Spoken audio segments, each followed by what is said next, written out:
The alarm did not wake me. I was already awake, sitting in the dark of my quarters aboard the station, when the light on my desk turned red. 3 seconds later, my aide, Owen Blake, was at my door without knocking. "General Voss," he said, his voice tight. "They sent it." The Dominion sent the declaration. I did not stand up right away.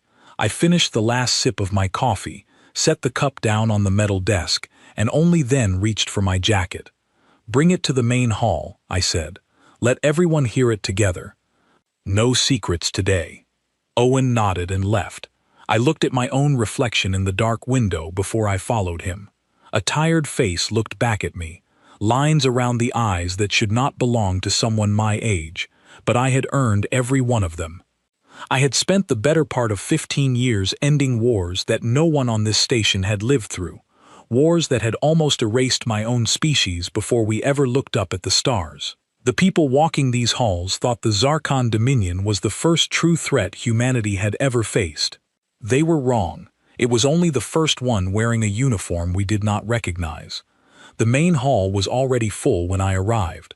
Hundreds of officers, engineers, and crew stood shoulder to shoulder, facing a large screen that flickered with the emblem of an empire older than written history.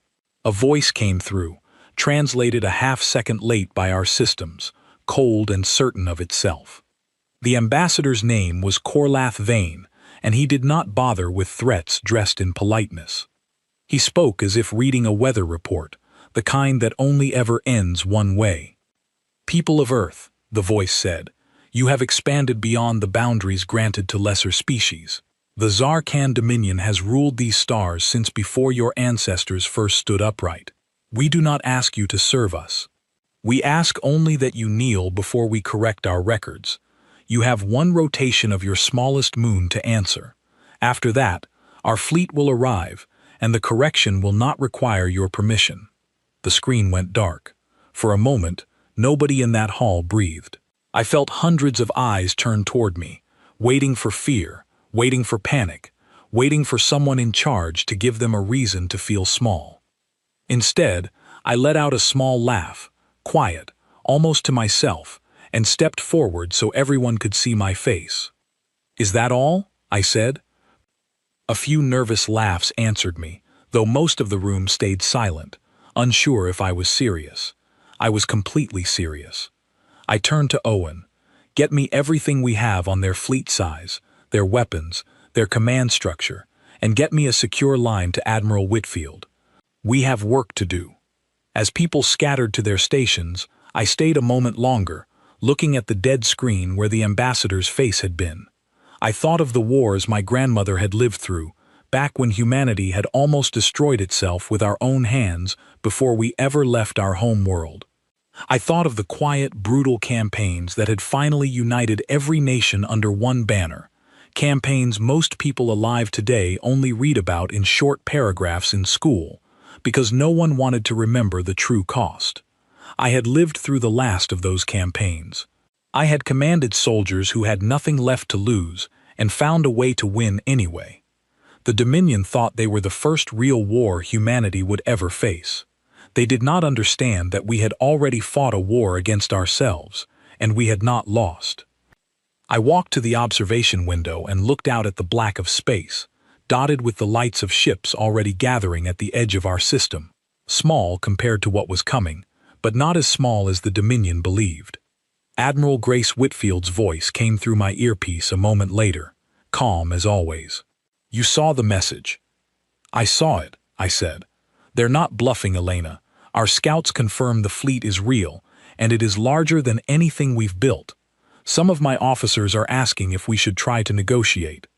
"We're not negotiating," I said. "We're preparing." "For what, exactly?" I watched a supply ship drift lazily past the window, its crew unaware of how much their lives were about to change. "For them to learn what happens when you threaten a species that has already survived itself," I said. "Pull every reserve fleet toward the frontier, quietly. I don't want the Dominion to see our full numbers until it's too late to matter. And Grace, get me Colonel Pierce. I want the old defense drills running again, the ones we haven't used since the Unification Wars." There was a pause on the line, long enough that I could hear her considering my words carefully. Those drills were built for desperate people, Elena. People fighting for survival with nothing left to lose. Exactly, I said. That's exactly the kind of people they're about to meet. She did not argue further. Within the hour, ships across a dozen systems began to move, quietly, without announcement, without panic. Colonel Daniel Pierce, a broad-shouldered man who had served under me for almost a decade, met me in the strategy room an hour later, a data pad already full of old maneuvers pulled from deep archive storage. "You really want to run these," he said, not quite a question. "Half of these were never meant to be used against an enemy that fights fair." "Good thing the Dominion has never fought us," I said. "They have no idea what fair means to people like us." He studied my face for a long moment, then nodded slowly, the way a man nods when he has decided to trust a decision he does not yet fully understand. "One rotation of their smallest moon," he said. "That's about 4 days by our count. Then we have 4 days to remind an empire that has never lost a war what it feels like to face one they cannot win," I said. Word of the ultimatum spread quickly through every level of the station and beyond, out to the colonies, scattered across our small corner of space. I expected fear. Instead, something else happened, something I recognized from every hard year of my life. People began to work. Engineers who had been arguing over minor repairs suddenly found ways to finish them in half the time. Pilots who complained about drills started running them twice as often without being asked. Fear was there, underneath everything, but it did not freeze anyone. It sharpened them. That night, I stood again at the observation window, watching distant lights multiply as more of our ships gathered unseen behind the curve of a nearby moon. Owen found me there, holding a data pad with updated numbers on the Dominion fleet. "Their numbers are worse than we thought," he said quietly. 3 times our visible fleet, maybe more." "Good," I said. He blinked. "Good. They're counting ships," I said. "That's their first mistake." He waited for me to explain, but I only smiled and looked back out at the stars, thinking of everything the Dominion did not know about us. Everything they were about to learn in the very short time they had given us to be afraid. 4 days, I thought. They gave us 4 days to prepare for a war they believed we could not survive. They had no idea what humanity could build in 4 days when we were finally allowed to stop pretending we were fragile. On my way to the strategy room, a young pilot stopped me in the corridor. Her name tag read Mira Ashford, and she could not have been more than 20 years old. Her hands were shaking, but she stood straight, waiting for permission to speak. "General," she said, "is it true, what they're saying about the fleet size?" I stopped and looked at her directly, the way I wished someone had looked at me the first time I stood in a hallway just like this one, waiting to hear if the fear inside me was something to be ashamed of. "It's true," I said. "Their fleet is larger than ours. Their weapons are older and more refined than anything we've built." She swallowed hard. "Then how do we win?" "You're asking the wrong question," I said. "You're asking how a bigger fleet loses to a smaller one. That's not how this war will be decided." "Then what is?" "They've never lost," I said. "Not once, in longer than our entire recorded history. Do you know what that does to a species over time? It teaches them that losing isn't possible. It teaches them to stop imagining it. We, on the other hand, have lost more times than I can count. We've lost to disease, to each other, to our own worst instincts, and every single time, we found a way to come back from it. That is the difference between an empire that has never been tested and a species that has never stopped being tested." She did not look entirely convinced, but something in her shoulders eased slightly. "Get some rest if you can," I told her, "and trust the people around you. That's the only order I'm giving tonight."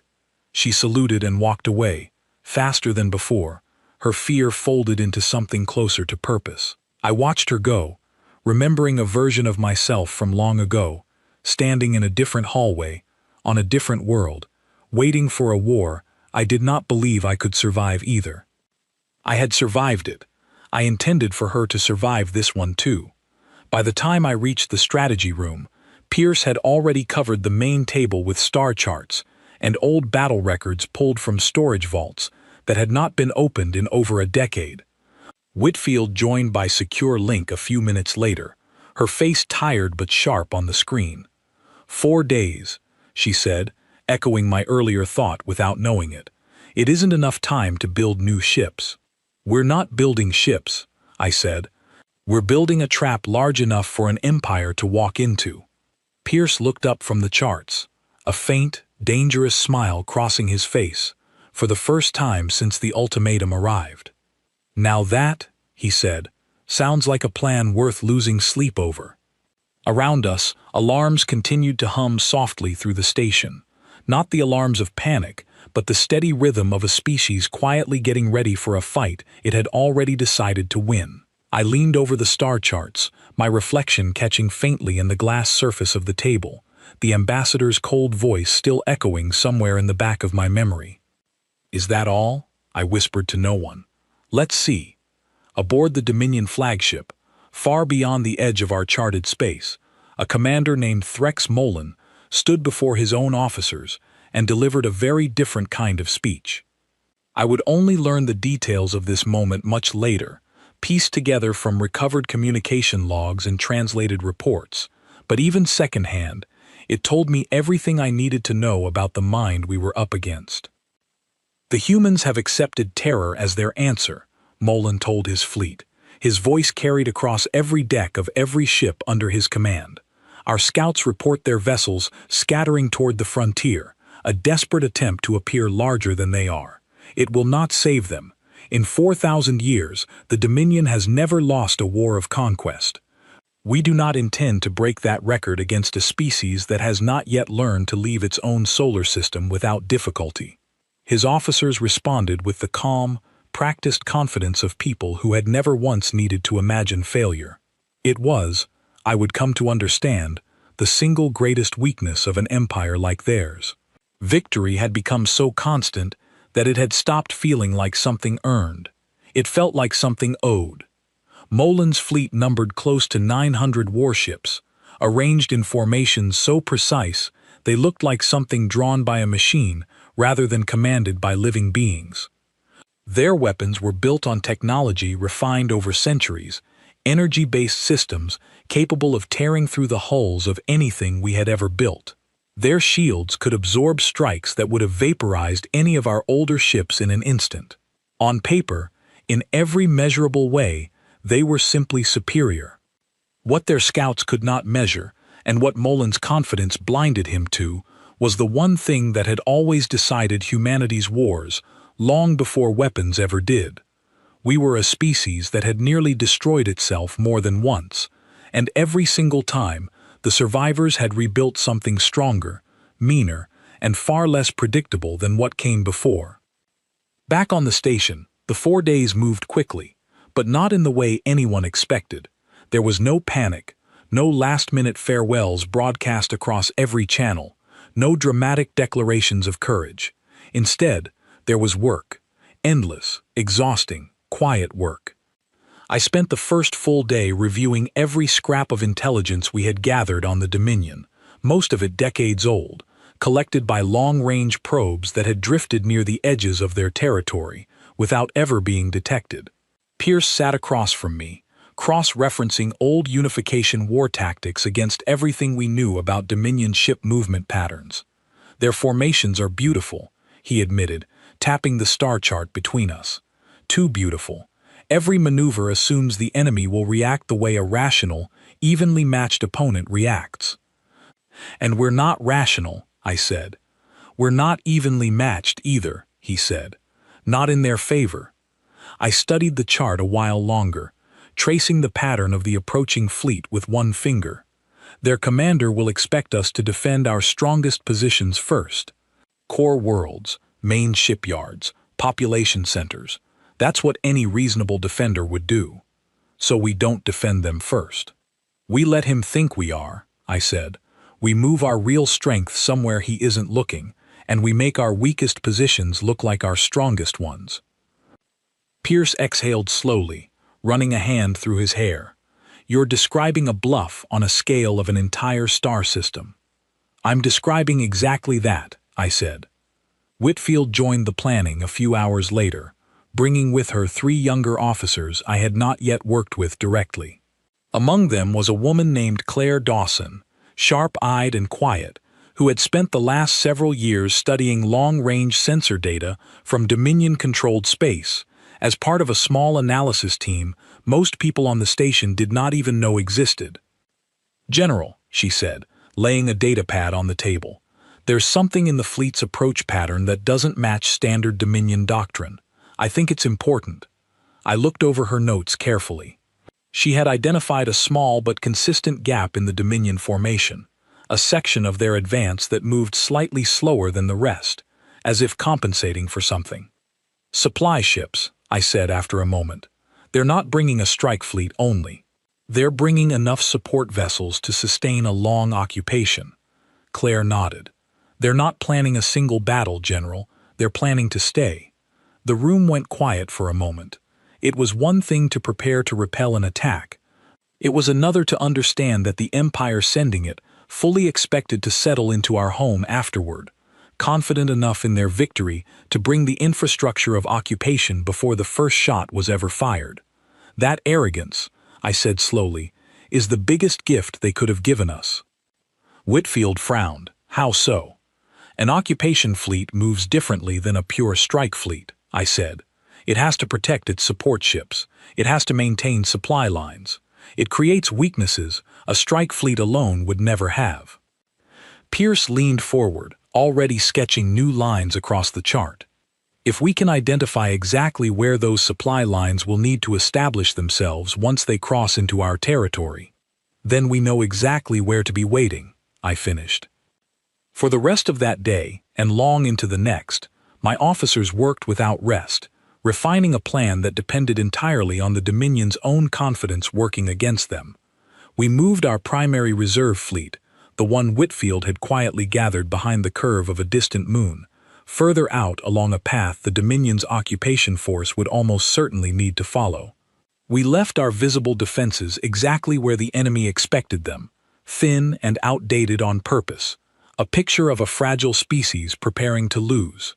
On the second night, I finally allowed myself a short walk through the lower decks, away from the constant noise of the strategy room. It was there that I found a group of engineers working on something I had not personally authorized, a modification to several of our older long-range fighters that Pierce had pulled from deep storage. A young engineer named Noah Whitmore was leading the effort, his hands stained with grease, his eyes red from lack of sleep. He straightened quickly when he saw me approach. "General," he said, "we didn't think you'd come down here tonight." "What am I looking at?" I asked, nodding toward the half-assembled fighter in front of him. "Colonel Pierce authorized it this morning," Noah said. "We're adjusting the shield frequency oscillation on the older fighters. It won't stop a direct hit from a Dominion capital ship, but it should let our smaller craft survive glancing fire that would have destroyed them outright before." "Where did the modification come from?" He hesitated. "Honestly, General, it's based on something from the old Unification War archives, a defense pattern used against orbital bombardment, back before most of the fleet even existed in its current form." I looked at the fighter a moment longer, then at the tired, determined faces of the small team working around it. These were not soldiers preparing for a ceremonial defeat. These were people quietly reaching back into humanity's hardest history and pulling forward every hard lesson it had ever taught us. "Good work," I said. "Keep at it, and get some rest when you can." Noah nodded, managing a tired smile before turning back to his work. By the third day, word had spread through the station that something was being planned beyond simple defense, though almost no one outside my closest officers knew the details. Morale, strangely, continued to rise rather than fall. I walked the corridors more often than usual during those hours, not to inspect or command, but simply to be seen, calm and unhurried, by people who needed to believe their leadership was not afraid. It was during one of those walks that Owen found me again, this time with a report that made even my composed exterior falter for a brief moment. "General," he said quietly, pulling me aside into an empty corridor. We just received confirmation from our deep-range scouts. The Dominion fleet has increased speed. They're not waiting the full 4 days. How much sooner? At least half a day, he said. Maybe more. I felt the weight of that information settle over me, not as fear, but as a sharpened kind of urgency. An enemy that had never lost a war did not need to honor the terms of an ultimatum they themselves had issued. Why would they? Rules were only useful to people who believed they might someday need mercy in return. Get Pierce and Whitfield, I said. Now we move up every remaining preparation by half a day. Owen hesitated only a moment before nodding and disappearing down the corridor at a near run. Before returning to the strategy room, I made one final stop, a small communications booth near the lower decks where civilian messages were routed out to the colonies. A young operator named Grace Bellamy sat at the console, her console flickering with dozens of incoming requests from colony leaders, asking, in one form or another, the same question everyone across our territory wanted answered. They keep asking if we're going to lose, she told me quietly, not realizing at first who had stepped into the small room behind her. When she turned and saw my uniform, she straightened quickly. General, I'm sorry. I didn't mean...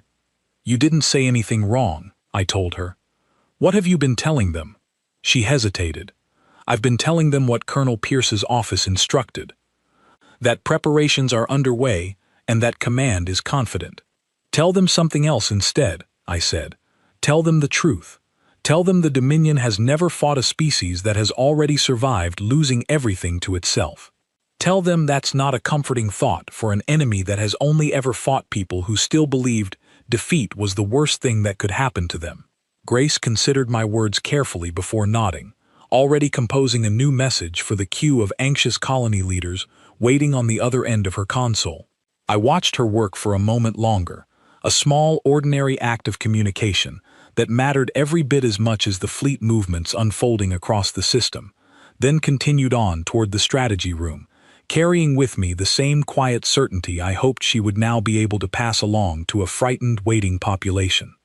I stood alone for a moment longer, looking out through a nearby viewport at the distant stars, somewhere among them an empire of 900 warships closing the distance faster than they had promised, confident that speed alone would be enough to catch a fragile, unprepared species off guard.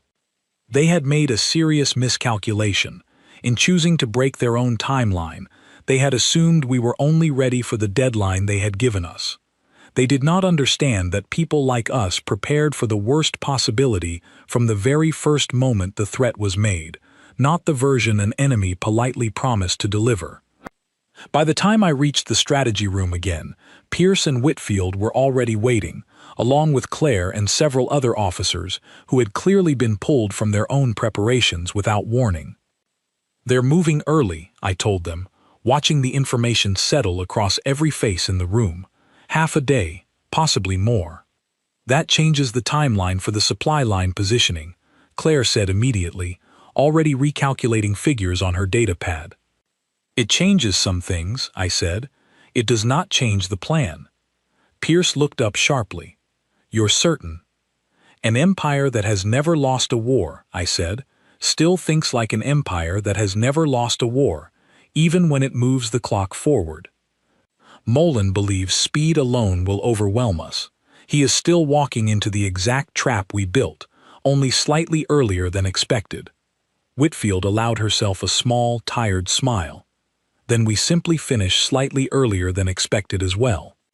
Around the table, exhausted officers straightened, drawing on reserves of focus I had seen only in the hardest days of humanity's darkest chapters. There was no panic in that room, only the quiet, deliberate motion of people who understood exactly what needed to happen next. I looked out once more at the stars through the narrow viewport at the edge of the room, imagining the Dominion fleet somewhere out there, closing the distance with total confidence, utterly unaware that every mile they gained brought them closer, not to an easy conquest, but to the first real war they had ever truly faced. Let them come early, I said quietly. We'll simply be ready early too. The Dominion fleet crossed into our frontier system 9 hours later, ahead of even the revised timeline Owen had warned me about. I stood on the bridge of my flagship, a vessel named the Aurora Vale, watching the tactical display fill with hundreds of red markers pouring through the outer edge of our sensor range, like water finding every crack in a dam. Around me, my bridge crew worked in near silence, each person locked into a rhythm we had drilled into them over the last 4 days without rest. There was no shouting, no visible panic, only the low hum of controlled focus. I had seen this same quiet intensity once before, decades ago, in the final days of the Unification Wars, when survival had stopped being a question of hope and started being a question of preparation. "General," said my communications officer, a steady-voiced man named Felix Harmon, "Dominion flagship is broadcasting an open channel. They want to speak before engagement." "Put it through," I said. Threxmolin's face appeared on the main display, broad and confident, framed by the sharp architecture of his ship's command deck. He looked at me the way a much larger animal might look at something small and mildly curious, not yet a threat, simply an oddity worth a brief glance before moving on. "General Voss," he said, my name shaped strangely by his translated voice, "I offer one final opportunity. Withdraw your ships from this system. Surrender your defense positions. The Dominion does not wish to destroy what it intends to govern." "You already decided to arrive early," I said. "Was that generosity, or did 4,000 years of victory make you impatient?" A flicker of something crossed his expression, not quite anger, more like mild surprise that I had spoken at all, instead of simply listening. "Confidence," he said, "is not the same as impatience." "No," I agreed, "but sometimes it looks exactly the same from the outside."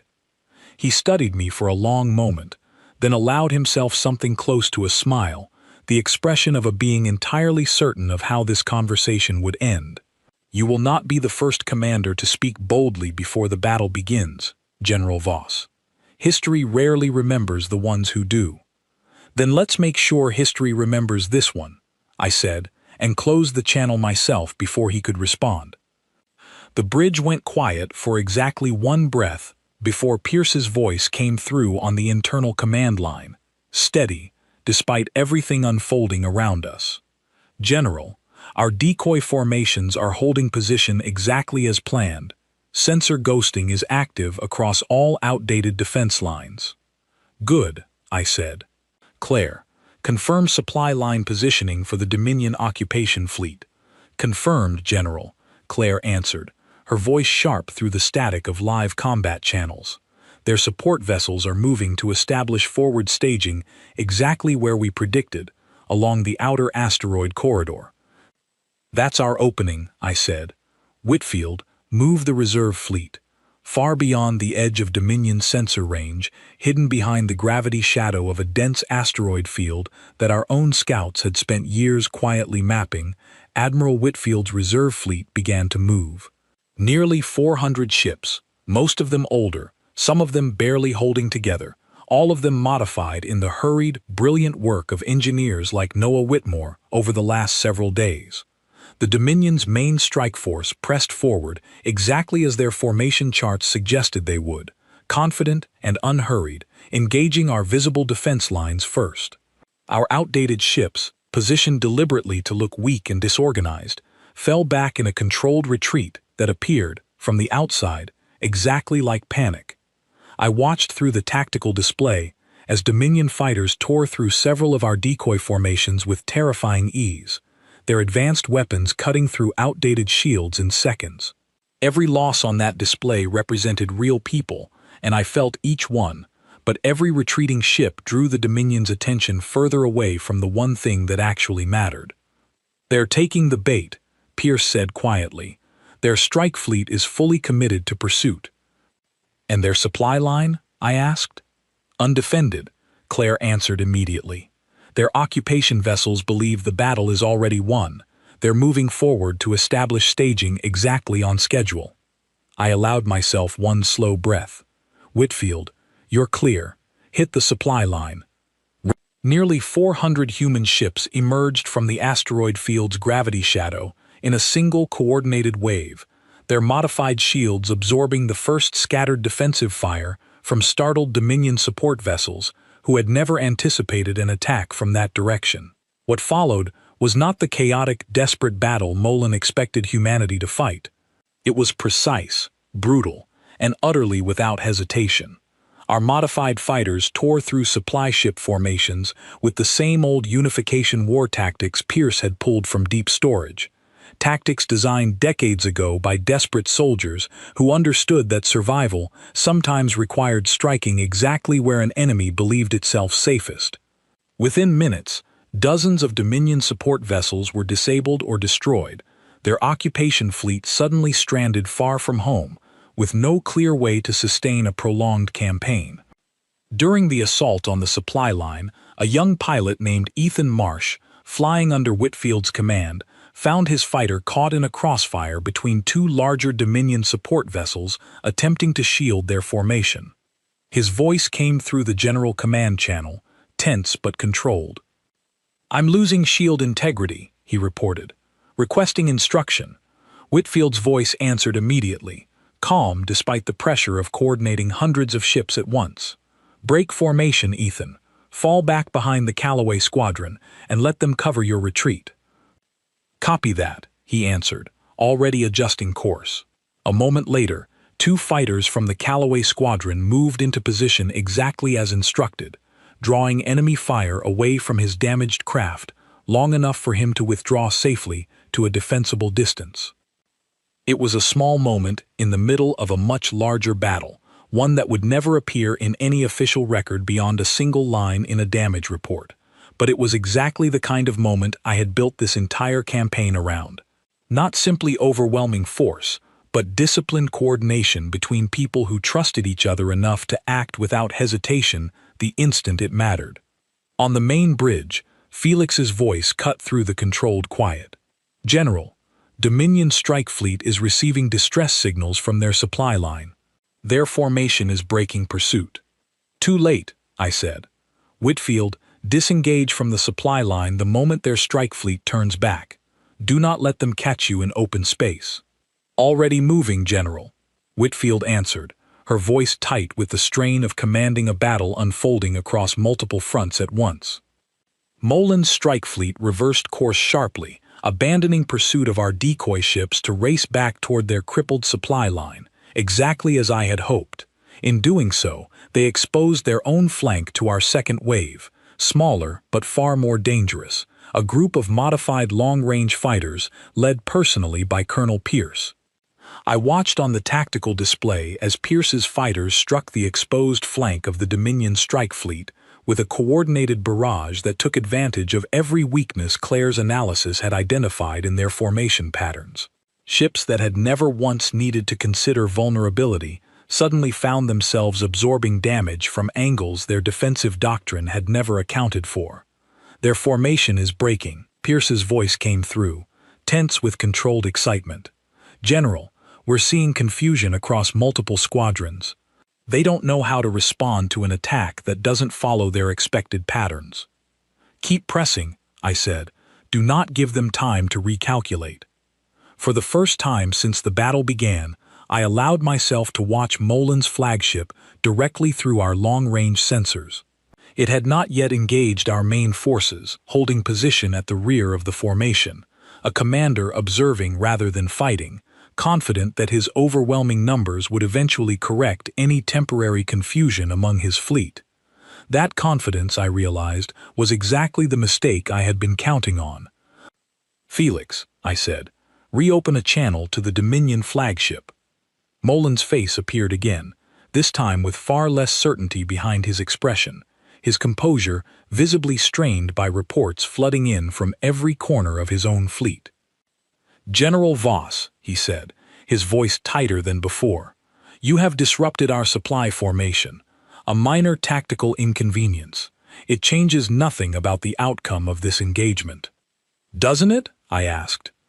"You came here expecting a quick correction, as you called it, an empty formality before occupation. Tell me, Commander Molan, In 4,000 years of victory, how many times has an enemy fleet successfully struck your supply lines before your main force ever engaged them directly?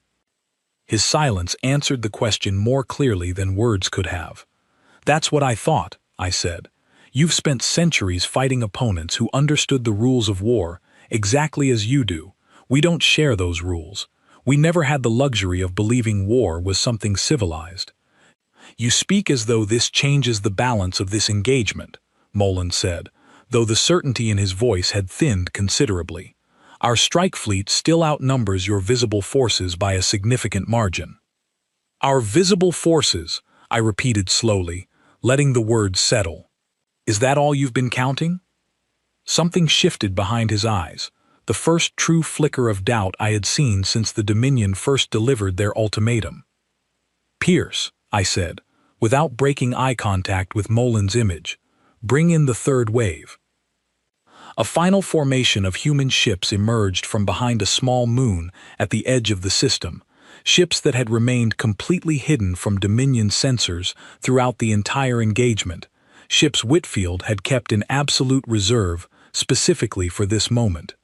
They struck the already disorganized Dominion strike fleet from a third angle, closing the trap fully around a force that had entered this system expecting an easy ceremonial victory.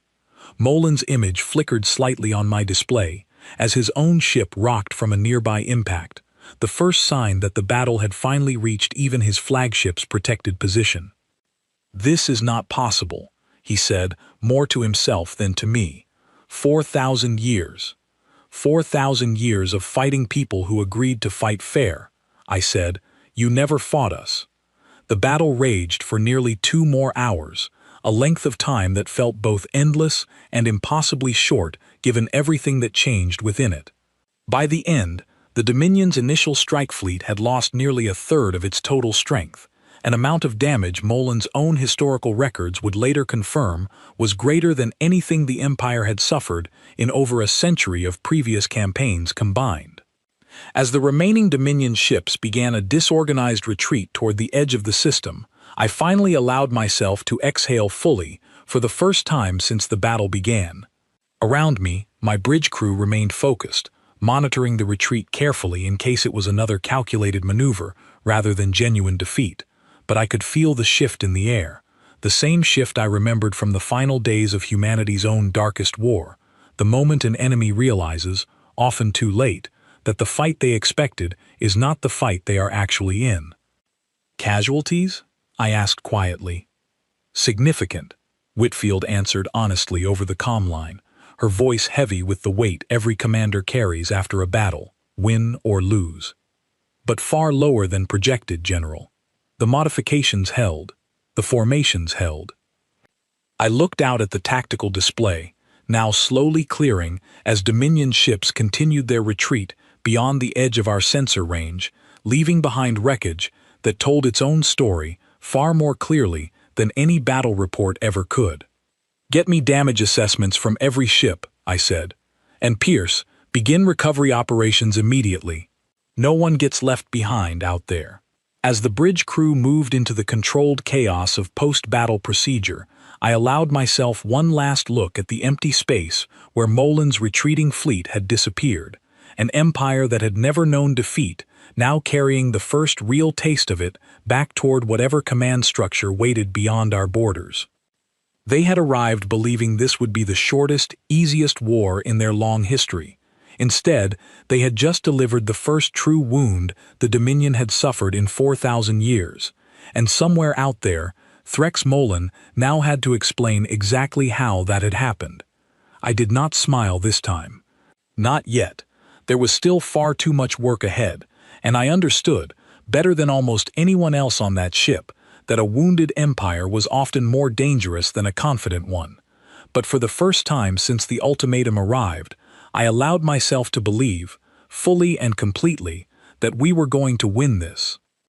News of the battle reached the Dominion's Central Command world nearly 2 weeks later, carried across the long distance by relay ships built for speed rather than comfort. I would learn much of what happened there only after the war ended, pieced together from captured records and the testimony of officers who had once served under Threx Molan. What I learned painted a picture of an empire suddenly forced to confront a question it had never seriously asked itself in 4,000 years. What happens when the enemy refuses to lose the way every enemy before them had lost? The Dominion's ruling council, a group of aging commanders and administrators who had inherited their positions from centuries of unbroken victory, received the reports with open disbelief. Molan himself, standing before them in a formal chamber lined with the recorded histories of every previous conquest, struggled to explain a defeat that did not fit any existing category in Dominion military doctrine. They did not fight as expected, he told the council, according to records later recovered from Dominion archives. Their formations abandoned standard defensive positioning. Their command structure anticipated maneuvers before we executed them. It is as though they had already fought this exact battle before, somewhere, at some point in their history. One of the council members, an older commander named Sareth Vaughn, who had overseen dozens of previous campaigns, asked the question that would come to define the rest of the war from the Dominion's side. What species fights as though defeat has already happened to them? Molan had no answer that satisfied the council that day, but the truth, had he understood it fully, was simpler than anything Dominion military theory could easily categorize. Humanity had already been defeated, many times, by forces far crueler than any external enemy. We had been defeated by disease that swept through entire populations before we understood how to stop it. We had been defeated by our own division, wars fought between people who shared the same world and could not find a way to share it peacefully. We had been defeated by scarcity, by fear, by every failure a species can inflict upon itself, before finally, painfully, learning to do better. The unification wars that ended barely 2 decades before the Dominion's arrival were the last and hardest lesson in a long line of self-inflicted catastrophes. I still remembered standing in the wreckage of a city I had once called home, watching people rebuild, not because someone ordered them to, but because stopping had simply never been a real option for a species that had already survived far worse than any single battle could threaten. The Dominion had spent 4,000 years fighting other organized, structured civilizations, empires and alliances that understood war as a formal exchange with agreed-upon rules, an activity conducted between equals who each understood exactly what defeat would cost them. They had never once fought a species that treated every battle as simply another chapter in a much longer story of surviving the unsurvivable. Back on the station, in the days following our first victory, I found myself increasingly drawn toward the frontier itself, unwilling to remain solely behind a command desk while the war continued to unfold. Before that decision, I spent an afternoon in the station's recovery wing, visiting crew members who had been injured during the first battle. Among them was a young engineer named Lily Osborne, her arm wrapped tightly in a medical brace, sitting up in her bed when I arrived. "General," she said, straightening despite her injury. "I didn't expect a visit." "I visit everyone who bleeds for this fleet," I said, taking a seat beside her bed. "How are you healing?" "Faster than the doctors expected," she said, managing a small smile. "They said I'll be back on duty within the week." "Take the full time you need," I told her. "This war isn't ending in a week." She studied me for a moment, then asked the question I had heard, in one form or another, from nearly every injured crew member I had visited that day. "Was it worth it, General? What we did out there?" I thought carefully before answering, unwilling to offer empty reassurance to someone who had already paid a real price for this war. "Every ship we disabled out there was a ship that won't be firing on someone else's home next time," I said. "I can't promise you it will always feel worth it. But I can promise you it mattered." She nodded slowly, seeming to accept the honesty more than she would have accepted comfortable words. I stayed with her a while longer, before moving on to the next bed, carrying the weight of every conversation with me long after I left the recovery wing. It was that same evening that I brought my proposal to Whitfield, unwilling to remain solely behind a command desk while the people I had just visited continued paying the true cost of this war in my place. Whitfield objected the first time I proposed personally leading a strike into contested territory near a system the Dominion had begun using as a forward staging point for their reorganized fleet. "You're the highest-ranking officer in this entire campaign," she said during a private briefing. "If something happens to you out there, it could unravel everything we've built in the last 2 weeks. If I never leave this station," I said, "the people fighting this war for me will eventually stop believing I understand what I'm asking them to do." She studied me for a long moment before finally relenting, though not without conditions. "Then you take Pierce with you, and you take the modified fighters, not the older reserve ships."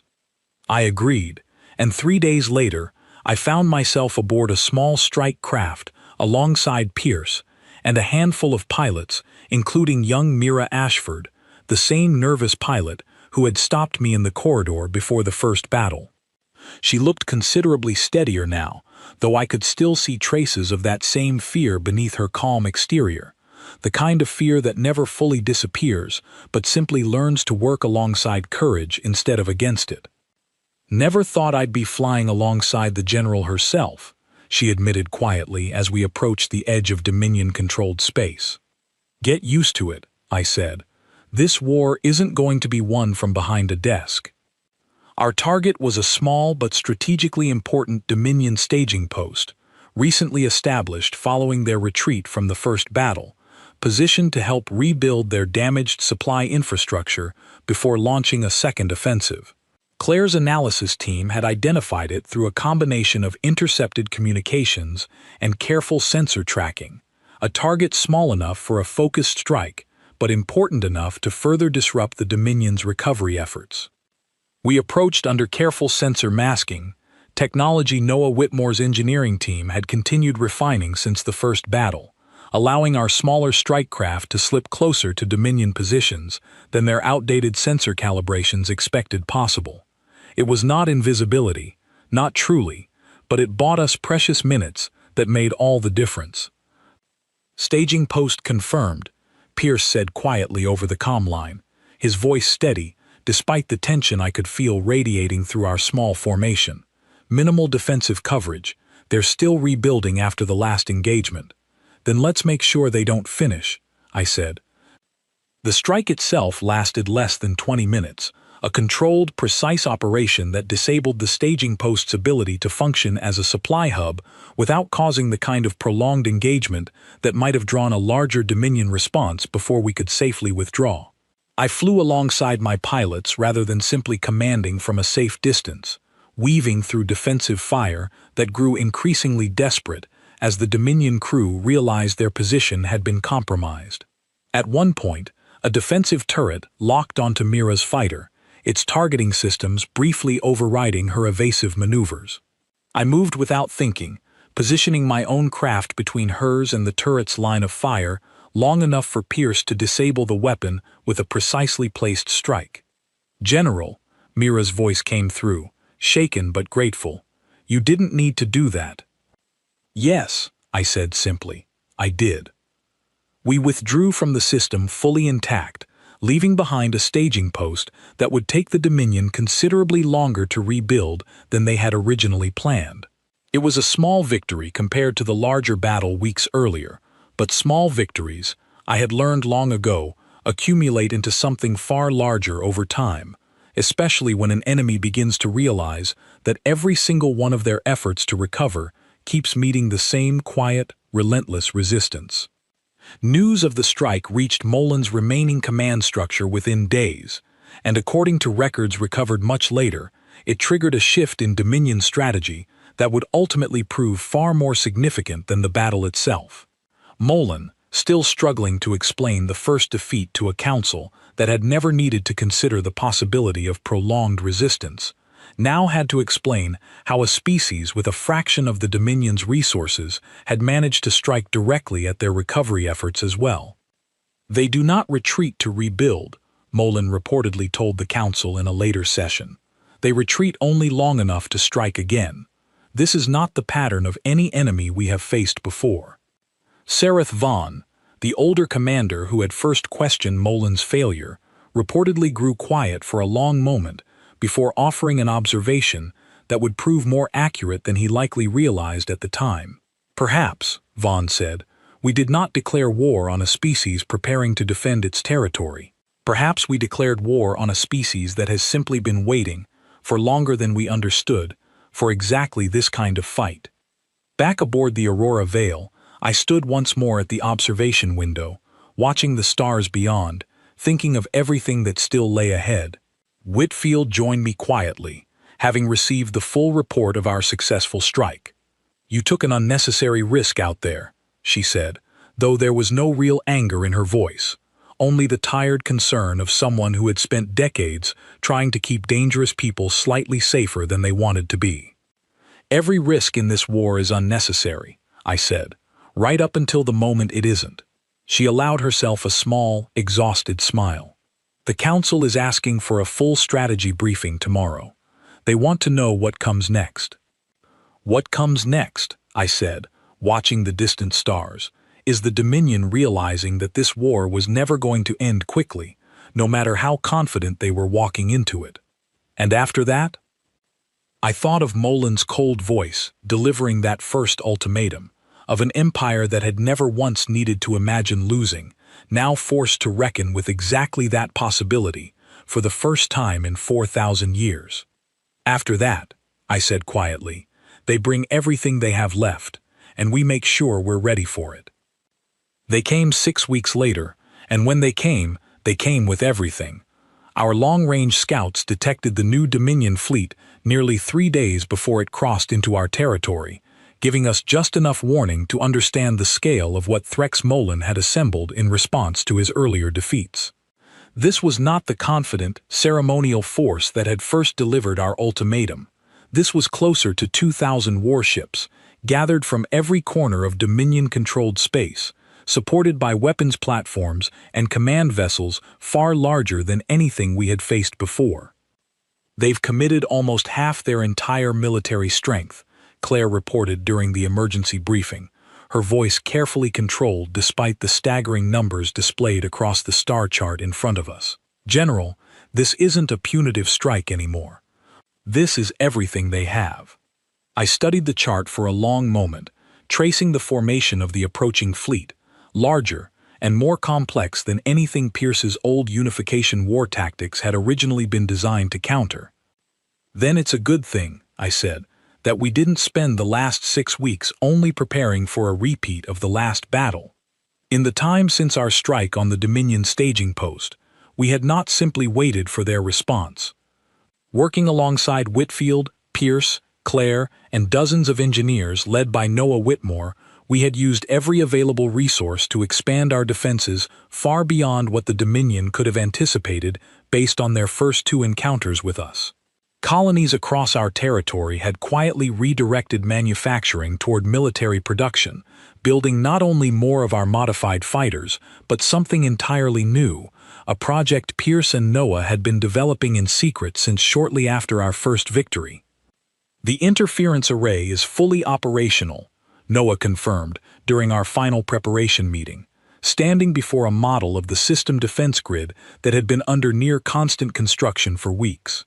"It won't stop their fleet directly, General, but it will disrupt their long-range coordination the moment they enter effective range. Their ships will be forced to rely on direct visual and short-range sensor contact, the same way ours often have to. In other words," Pierce added, "we're taking away the one advantage that lets an enemy of that size coordinate a battle across such a massive formation." I nodded slowly, understanding the significance of what they had built. The Dominion's true strength had never been simply the size of their fleet or the power of their individual weapons. It was their ability to coordinate thousands of ships with a precision built on centuries of refined command technology. Strip that away, even partially, and an empire accustomed to fighting as a single, unified force would suddenly find itself fighting as thousands of smaller, isolated engagements instead, a form of warfare far closer to the chaotic, desperate battles humanity had learned to survive during our own darkest history. "There's something else," Whitfield said, her expression carefully neutral in a way that told me this next piece of information mattered even more than everything discussed so far. We received a response to the diplomatic outreach Claire's team initiated 3 weeks ago. I looked at her carefully. The Vareth Concord responded? She nodded. The Vareth Concord, a smaller interstellar alliance positioned along the outer edge of Dominion-controlled space, had suffered under Dominion expansion for generations. Forced into unfavorable trade agreements and periodic border conflicts they had never been strong enough to resist alone. Claire had identified them weeks earlier as a potential ally, a civilization with every reason to see the Dominion weakened, even if they lacked the strength to challenge them directly. They won't commit ships to direct combat, Whitfield said. Their council is too cautious for that. But they've agreed to share detailed intelligence on Dominion fleet command structures, information they've quietly gathered over decades of forced cooperation, and they've agreed to disrupt Dominion supply routes passing through their territory during the engagement. That's more than I expected, I admitted. It's not an alliance, Whitfield clarified. Not yet, but it's a crack in the idea that the Dominion is untouchable, and cracks like that tend to spread once other civilizations start believing they're real. I thought of Sareth Vaughan's words, recovered from Dominion records weeks earlier, wondering aloud whether the Dominion had accidentally declared war on a species that had simply been waiting for exactly this kind of fight. I wondered now whether they understood yet just how far that waiting extended, not only across humanity's own hard history, but across every other civilization quietly suffering under an empire that had convinced itself it could never be seriously challenged. 3 days later, the Dominion's full fleet crossed into our system, and this time, Threx Molan led the assault personally from the front of his formation, rather than observing from a cautious distance. I understood immediately what that meant. This was not a commander testing our defenses. This was a commander who had staked everything, including his own reputation and possibly his life, on ending this war decisively. I stood on the bridge of the Aurora Vale once more, watching the tactical display fill with red markers in numbers far greater than our first encounter. Around me, my crew worked with the same disciplined calm I had come to rely on, though I could feel the weight of what we were facing settling over every person present. Interference array active. Noah's voice came through from his station near the primary defense grid, his voice tight with the pressure of watching months of work face its first true test. Dominion long-range coordination signals are already showing disruption, General. Confirmed, Claire added. Their formation is beginning to split into smaller independent groups. They're compensating, but it's slowing their overall response time significantly. I watched the display carefully, seeing exactly the kind of fragmentation we had hoped for beginning to take shape across the massive Dominion formation. It was not enough on its own to guarantee victory against a force this size, but it was enough to give us the opening we needed. Whitfield, I said, begin the layered defense pattern. Let them commit fully before we reveal our full strength. What followed was the largest and most complex battle I had ever commanded, unfolding across multiple fronts simultaneously, as the fragmented Dominion formation attempted to overwhelm our defenses through sheer numbers alone. Our modified fighters, faster and more resilient than the ships that had first faced the Dominion weeks earlier, moved through the battlefield with a precision built on months of hard-earned experience. Pierce led a strike force directly into the heart of the fragmented Dominion center, exploiting the confusion caused by their disrupted coordination to isolate and disable key command vessels before they could re-establish stable communication with the rest of the fleet. Mira Ashford, no longer the nervous young pilot who had once stopped me in a corridor before our first battle, now flew with a confidence that came from having already survived exactly this kind of impossible fight once before. Hours into the battle, with both sides suffering heavy losses, Molan made a decision that would ultimately define the outcome of the entire war. Realizing that his fragmented formation was failing to overwhelm our layered defenses, he redirected his flagship and its immediate support vessels directly toward the Aurora Vale, apparently believing that eliminating our command structure would collapse our coordinated resistance the same way our interference array had collapsed his own. "General," Felix reported, his voice tense but controlled, "Dominion flagship is breaking from the main formation. They're moving directly toward our position." I studied the display, watching Molin's ship and its escort peel away from the larger battle, a bold and desperate gamble from a commander who understood that his original plan had already failed. "Let him come," I said. Whitfield's voice cut through the comm line, alarmed despite her usual composure. "General, that's the single most heavily armed vessel in their entire fleet.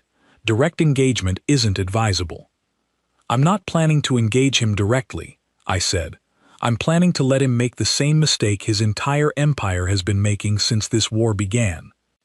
As Molin's flagship closed the distance, I ordered the Aurora Veil to fall back in a controlled retreat, drawing his most heavily armed vessel further from the fragmented protection of his own fleet and directly toward a section of the system we had quietly prepared weeks earlier, hidden behind a dense debris field left over from the first battle. It was there, among the wreckage of ships lost in our earlier engagement, that Noah's team had positioned a series of long-range weapons platforms specifically designed to target isolated capital ships without needing to coordinate through the same long-range systems the interference array had already compromised. "They're entering the debris field," Pierce reported, having disengaged from the main battle to rejoin my formation the moment he understood what was unfolding. "Fire," I said. The weapons platforms, hidden among the wreckage for exactly this purpose, unleashed a coordinated barrage that struck Molin's flagship from angles his defensive systems, weakened by the ongoing interference, could not fully compensate for in time. The ship's shields absorbed the initial impact, but subsequent strikes began tearing through its outer hull, forcing the vessel to fall back sharply from its aggressive pursuit. Through a hastily reopened emergency channel, Molin's voice reached the bridge of the Aurora Veil, no longer carrying the cold certainty of our first conversation weeks earlier. "General Voss," he said, static crackling through his translated voice. "This engagement was meant to end differently." "Every engagement in this war was meant to end differently for you, Commander Molin," I said. "That's rather the point." 4,000 years, he said, quieter now. 4,000 years. And we prepared for every possible opponent except the one that had already survived losing everything. "You didn't declare war on a fragile species hoping to avoid a fight," I said. "You declared war on people who had already fought the hardest war imaginable against ourselves, and won. You were never going to be the ending of our story, Commander Molin. You were only ever going to be a chapter in it." His flagship, badly damaged and cut off from the main body of his fragmented fleet, began a slow retreat toward the edge of the system, escorted by what remained of his immediate support vessels. Across the rest of the battlefield, similar retreats began as isolated Dominion formations, unable to re-establish full coordination, made independent decisions to withdraw rather than continue fighting without clear central command. By the time the battle finally ended, nearly 8 hours after it began, the Dominion's massive assembled fleet had suffered losses far beyond anything their empire had ever previously recorded. Reports recovered much later confirmed that nearly 40% of the committed force had been destroyed or disabled, a number so far outside Dominion historical precedent that it would ultimately force their ruling council into an emergency session unlike any in the Empire's 4,000-year history. I did not learn the full details of that council session until much later, but the accounts that eventually reached us painted a picture of an empire finally forced to confront a truth it had spent millennia avoiding. Sarath Vaughn, the older commander who had first questioned Molin's initial failure, reportedly stood before the full council and delivered words that would echo through Dominion history long after that day. "We measured this species by the size of their fleet," Vaughn said, according to later recovered records. "We should have measured them by the size of what they had already survived before we ever arrived."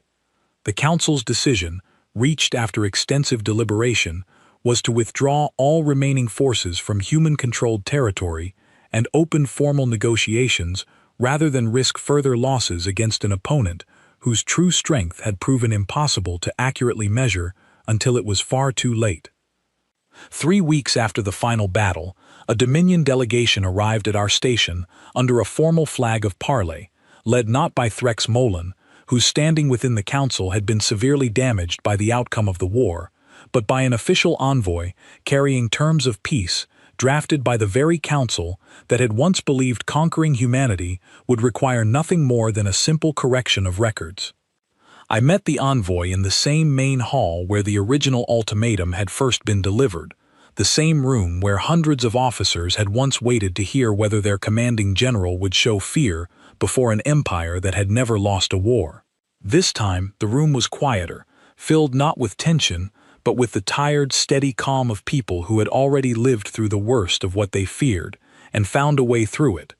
The envoy, a formal and carefully composed being named Elira Sen, delivered the Dominion's terms with none of the cold certainty Molan's ambassador had carried weeks earlier. "The Dominion Council acknowledges the resilience of your people," she said. "We withdraw our claim upon your territory and offer terms of lasting peace between our civilizations." I listened to the full terms carefully, weighing every word against everything we had fought to protect over the past several months. When she finished, the room waited, much as it had waited before, to hear how I would respond. I thought of the young pilot who had once asked me how we could possibly win against a fleet so much larger than our own. I thought of Pierce's tired, determined officers pulling forward lessons from humanity's hardest history. I thought of Noah Whitmore's exhausted engineering team, quietly reaching back into old unification war tactics to build something new. I thought of every person across this station and every colony beyond it who had refused to let fear decide how this war would end. "We accept your terms," I said finally, "on the condition that the Dominion formally recognizes humanity's sovereignty over our own territory, permanently, without further review or correction." Elira Sen studied me for a long moment before nodding slowly. "The Council anticipated this condition. It is accepted." As the formal proceedings concluded and the Dominion delegation prepared to depart, Elira Sen paused before me, her composed expression shifting into something closer to genuine curiosity. "General Voss," she said quietly, "the Council has asked me to understand something, if I can. Your species arrived at this war with a fraction of our strength, our technology, our history of conquest, and yet you fought as though defeat was never truly a possibility for you. How does a species so young carry that kind of certainty?" I thought of everything that question truly asked, of every hard year humanity had survived long before the Dominion ever arrived, of every lesson learned not from conquering others, but from nearly losing everything to ourselves and finding a way back regardless. "We didn't arrive certain of victory," I said. "We arrived certain that losing wouldn't be the end of us, because it never has been before. That's a very different kind of certainty, Envoy Sen, and it tends to be a great deal harder to defeat." She said nothing further, offering only a slow, respectful nod before turning to depart with the rest of the Dominion delegation, an empire that had entered this war utterly convinced of an easy, ceremonial victory, now departing, having learned exactly how wrong that conviction had been. I stood alone in the main hall long after the delegation left, looking out at the same stars I had watched from this station since the very beginning of the war, thinking of every person who had helped carry humanity through it. Somewhere out there, across a galaxy that had just witnessed an empire's first true defeat in 4,000 years, word of what had happened here would spread far beyond the Dominion's own borders, reaching civilizations who had spent generations believing that empire could never be challenged. In the weeks that followed the signing of the peace terms, reports began reaching us from far beyond our own territory, carried along trade routes and diplomatic channels that had previously belonged almost entirely to the Dominion and its allies. Smaller civilizations along the outer edge of Dominion space, many of whom had lived for generations under unfavorable agreements they had never been strong enough to renegotiate, began quietly reaching out to establish contact with humanity for the first time. Claire brought me one such message personally, a formal inquiry from a modest alliance of worlds that had never before dared communicate directly with anyone outside Dominion-approved channels. They want to know how we did it, she said, not the tactics.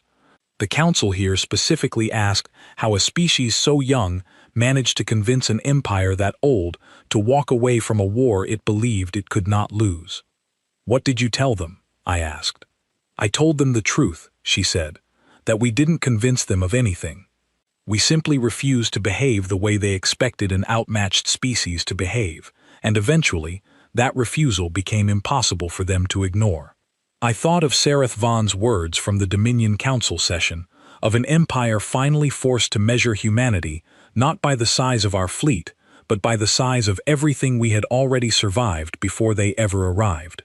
It occurred to me that this same lesson was likely spreading now to every smaller civilization who had once believed the Dominion could never be seriously challenged, a quiet ripple of possibility moving outward across a galaxy that had, for 4,000 years, accepted Dominion supremacy as simply the natural order of things. Owen found me there eventually, holding a final report confirming the last of the Dominion fleet's withdrawal from our territory. He studied my face for a long moment before speaking. "It's over, General," he said quietly. I looked out at the stars a moment longer, remembering the cold certainty in Corlath Vane's voice the very first time this war began, remembering my own quiet response in a room full of people who had needed, more than anything else, to see their leader unafraid. "No," I said finally, allowing myself, at last, a small and genuine smile. "It's just the first chapter, but it's a good one to start with." Behind me, the station hummed on quietly into the night, no longer preparing for war, but simply continuing forward, the way humanity always had, the way we always would. Is that all? I thought, remembering the Empire's first cold threat against us. It never was, and they finally understood that too late to matter.